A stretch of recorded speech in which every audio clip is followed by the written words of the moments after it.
you about 2 years ago to talk about Palestine, which is something that we are also very concerned about at all times.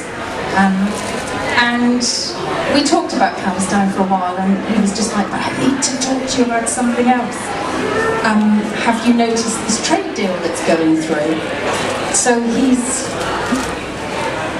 heightened our awareness of it, shall we say, and it is something that at Lush our buyers were already aware of and concerned about, because standards are something that really matters to us. Environmental standards, animal protection standards, we're an anti-GM company, we're an anti-nuclear company. It seemed that TTIP threatened all of the things that we really, really care about.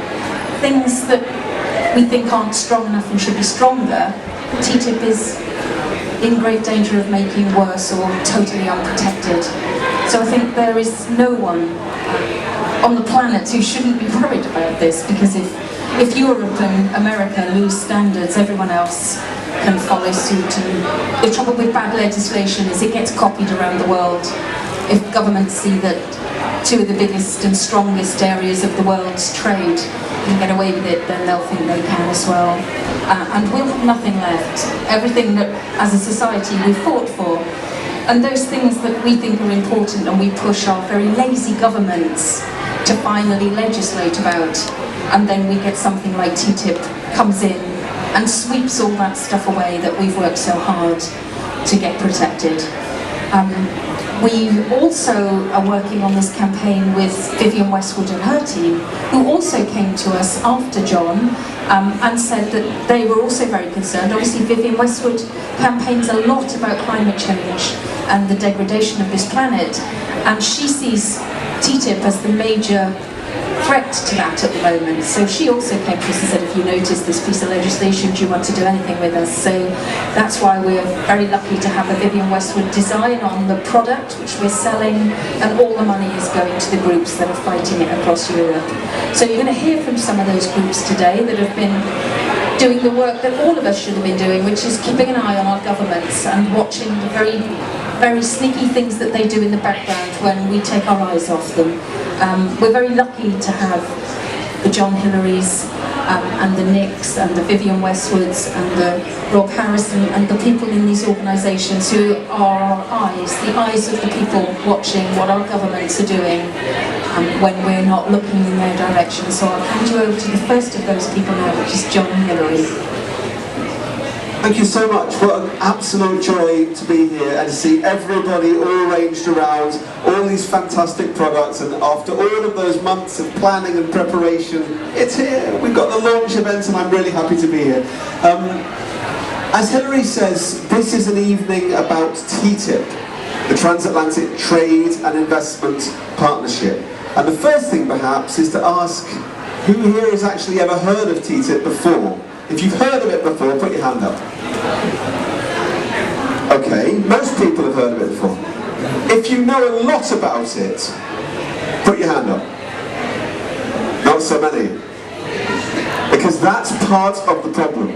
Part of the problem is this is a dirty deal which is being done behind closed doors without anybody getting the first sight of what's actually being done. We're being sold down the river and nobody is being told about it. And that's why we are so thrilled that Lush and the Vivienne Westwood and the Global Justice Now has teamed up with War on One to have this 2 weeks, not just in this country, but in 276 Lush stores across the whole of Europe, today and for the next 2 weeks, focusing on TTIP, a dirty deal which we need to wash down the plug hole with a people power shower and lots of other fantastic puns, in the face of which the European Union will never be able to continue this dirty work.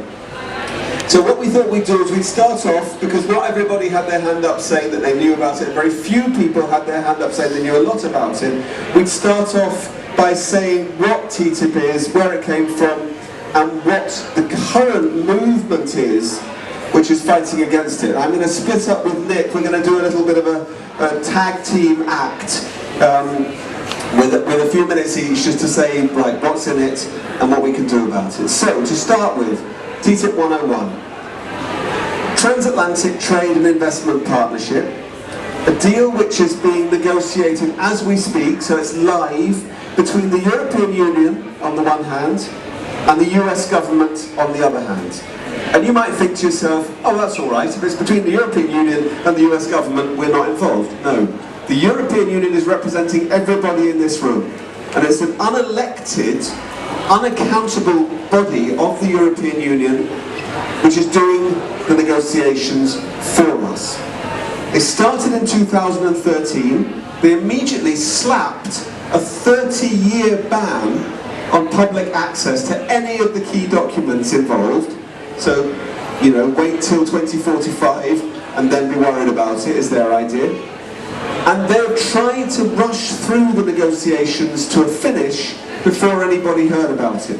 So their current idea is to try and finish in the next 12-15 months before President Obama leaves the White House. So that's why this is such a crucial time for us to be focusing on it. The first and the main central idea in TTIP is deregulation. And that's a sort of posh way of saying get rid of all of the things, the standards, the rules, the regulations that we consider to be important in our lives. And we're standing here at Lush. Let's just take one example. Lush led a fantastic, successful campaign to get all testing of cosmetics on animals banned across Europe.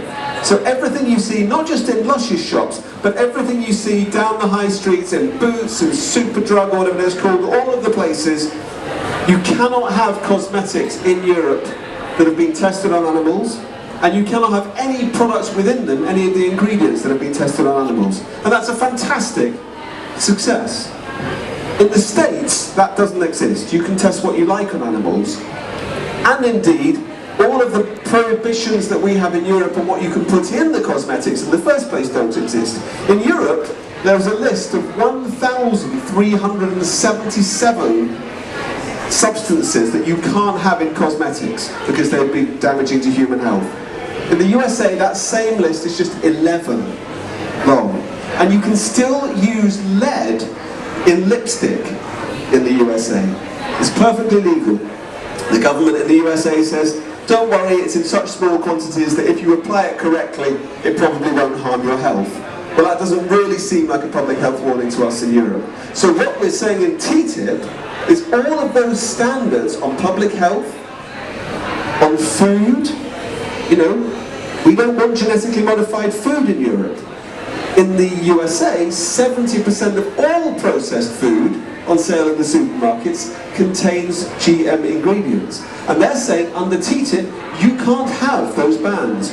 You can't have those rules. You can't have those high standards protecting public health and protecting the environment. And that's the central thing, because they say TTIP is about freeing up trade from all of those regulations and those rules. It's about making it easier for big US corporations and European corporations to make maximum profits without having to worry about all the things that we consider to be quite important. So that deregulation is really right first at the heart and centre of why we consider TTIP to be so, so dangerous. The second element in it is privatisation. And things like the NHS, which we consider to be so important. The fact that in this country, if you've had an accident or someone in your family has fallen ill, you can turn up at a hospital and irrespective of if you've got any money in your pocket or any money in your bank account or any money in your family, you get treated. The whole principle about it being a public service delivered so that everybody has access to it at all times. In the USA, exactly the opposite pertains. If you've got money, it's great. You've got the absolute top doctors in the country. But if you haven't got money, then you're in a real dire straits. Because you turn up and basically you're told you can't be in this hospital. There's a much more crowded hospital down the road where you probably won't get seen for hours and hours, and you have to take your chance. And that is because of privatisation, a private service rather than what we have as a public service. Again, TTIP is saying, get real. You in Europe have got to be more like us in the USA. You've got to have frontline NHS services handed over to companies like Virgin. Virgin is already providing NHS services up and down the country, and TTIP says that is the way it will have to be forever. So not only do we lose all of our standards and our rules protecting our health, but when we find out we've actually got ill, there's every risk we're going to go to a hospital which won't let us in. So that's the sort of nightmare scenario that we're looking at here. And before I hand over to Nick, I'm just going to talk about one other tiny bit of TTIP which people don't hear about. And that is that while it's trying to do all of these things, it's also trying to open up a massive flood of oil and gas from Canada and the USA to come across into Europe, so that we will suddenly find that we have masses of this new fossil fuel, carbon intensive resources here just at the moment when we were meant to be cutting back on them. Because if you remember this, so this is the year when we've got these massive UN talks on climate change coming up in Paris. Everybody's saying we need to cut down on greenhouse gases, cut down on climate change, and what TTIP is doing is saying, no, we're going to go in the other direction. So those are just three elements of TTIP which are absolutely horrific already. I'm now going to hand over to Nick to make you even more depressed before he cheers you up again with why the good thing about TTIP is that it's so bad in so many directions, but it's actually formed this huge campaign against it, which we're going to win. So Nick, you take on from here with this same microphone, I believe. Maybe if you've heard about it, the thing you've already heard about, and it's a kind of corporate court which gives big businesses, multinational corporations, special rights to sue our government, and our big businesses, our corporations get the right to sue the American government for doing things which interfere with their ability to make profits. Right? So they say they're being treated unfairly. They say they're having their assets indirectly expropriated. That's a nice phrase. How can you have your assets indirectly expropriated? Well, I'll give you some examples. Philip Morris is a big tobacco company, makes Marlboro cigarettes. It's currently suing the Australian government because the Australian government decided it wanted to put cigarettes in plain packages to reduce smoking. And Philip Morris says, hang on a minute, you're indirectly expropriating our assets because we can't make as much profit now selling cigarettes in Australia as we expected to, and we're going to sue you for that. And they're suing the government in Uruguay simply for putting bigger health warnings on cigarette packets, because that's damaging our investment in your country. And companies like Philip Morris are able to take these cases, not in domestic courts, not in the Australian court or the Uruguayan court, but in special secret tribunals that you and I have no access to at all, where we're not even allowed to know what's going on, we're not allowed to see the transcript, and the Australian and Uruguayan governments can't even appeal against a decision that's made by a bunch of corporate lawyers who preside over these courts. So it's a special form of supposed justice for big business that we have nothing to do with. And we know how it works because we already have these things, we already have these corporate courts in hundreds of bilateral trade agreements, but we don't know much about it because most of these agreements are between our countries and developing world countries. So it's normally our companies suing them.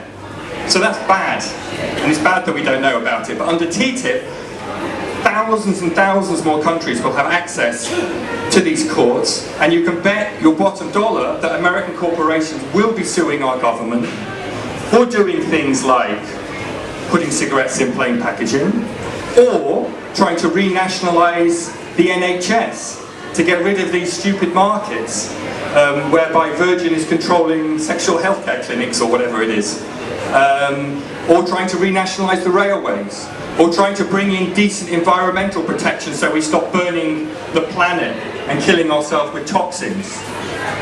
Or if we change our policy and refuse to allow GM products into the country, or try and prohibit fracking. All of these policies are open to challenge by American multinationals if TTIP comes in, because it will be damaging their profits. And cases like this are going on all over the world at this moment. Egypt's being sued for raising the minimum wage for public sector workers. Ecuador's being sued because it dared to fine a company for spewing, Chevron, the oil multinational, for spewing poison into the Amazon and forcing people to relocate. Chevron's now suing Ecuador for daring to do that. Canada's been sued for putting a prohibition on fracking in the state of Quebec, for banning certain toxic chemicals in petrol.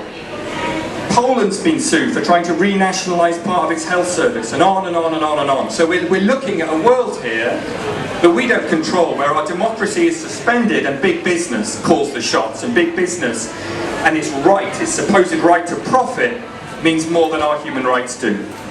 So that's why it's so important that we stop it. Now, enough of the fear-mongering and depression that some of these facts will create in your head, and on to what we can do about it. Because John and I and others, Friends of the Earth and others, started working on TTIP about 18 months ago, and almost no one knew about it. And we would go to the House of Commons and we would speak to journalists, and people were like, what are you guys talking about? Are you conspiracy theorists or something? This isn't happening. And we said, no, look at the negotiations. Look what's being discussed by the European Commission and the American administration. And slowly, slowly they began to wake up.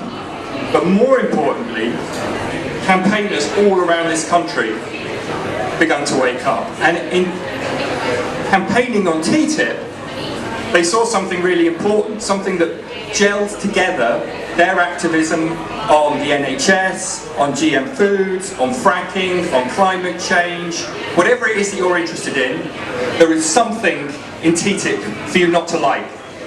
And so it brings us together as activists for a better world. And the campaign against TTIP, we now have no TTIP groups all around the country, taking action, pressuring their MEPs, and very often you think, oh, I'm going to write a postcard, I'm going to sign a petition, what does that do? Well, in a recent European Parliament debate, it did quite a lot in terms of our British MEPs. We moved their position completely, from one where they would just have waved through a bad resolution to one where they at least stood up and said, this isn't good enough. So it can begin to make a difference. And we've had a couple of days of action to raise awareness around this, and the next one's on the 10th of October. And I'd really like it if you could get involved in the 10th of October in any way you want to. So just take a selfie of yourself and use this hashtag #NoTTIP, which you'll find all over Twitter and all over Facebook. Go and tell a friend, go and tell someone in your workplace, give out some of these newspapers, or if you live in London, come down to Holborn to Conway Hall at 6:30, where we'll be having a fantastic rally with the Shadow Chancellor of the Exchequer, John McDonnell. He wasn't the Shadow Chancellor when we invited him, but he is now. We have the leader of the Labour Party now is opposed to TTIP. That's progress. And so the Shadow Chancellor is coming down to speak to our rally. We've got Natalie Bennett from the Green Party. We're going to have people from other parties, and we have a star of stage and screen who I cannot announce at this time, but you will find out if you come down at 6:30 on the 10th, Saturday the 10th of October. And what we're telling people is people are going to be taking little actions all around London. There's going to be an action on the tube, and there's going to be some street stalls, and there's going to be little demonstrations. People are going to do little actions, and they're all going to meet up and converge in Conway Hall in Holborn. So please come down if you're able to. The other thing I need to let you know about before I pass over and we have some questions is it's not just TTIP. TTIP is one example of a whole push by big business to take over our world and run it in a way where only profits matter and human rights and our standard of living and our workers' rights don't matter anymore. There's another trade agreement called CETA with Canada, which is also coming up very soon. So if you hear CETA, I'm sorry about all the acronyms, I didn't invent them, but if you hear about CETA, that's also important to work on, and it's all part of this same push, this same corporate push to take over our world, to dismantle our democracy, to take over our services and run them for profit rather than for human need. And my final word on it would be, this all sounds really scary, it all sounds really big, what the hell can we do? I have been involved in campaigning on these type of things for about 15 years now, maybe even longer. And this is the most exciting campaign in that time that I've been involved in. And every time I come out and talk and I say to people, we can win this. And sometimes in your heart of hearts you think, I'm not actually sure we can win this. But it's important people think we can. But on TTIP, we really, really, really can win. I really believe it. The amount of anger, not just in this country, but all over Europe. We've got nearly 3 million people across Europe signed onto a petition that we don't want TTIP. That's massive. The European Commission had a consultation on TTIP. 97% of people who responded said they didn't want TTIP. 150,000 people responded. Who responds to a European Union consultation? 150,000 people did, and 97% said they didn't want TTIP. We can win this. People are really angry about it. So please, please get involved and defeat this and prove that we don't have to go on this ridiculous road where corporations are allowed to use our society as their plaything. We can reclaim it, we can reclaim our society and build a better world for all of us. Thank you.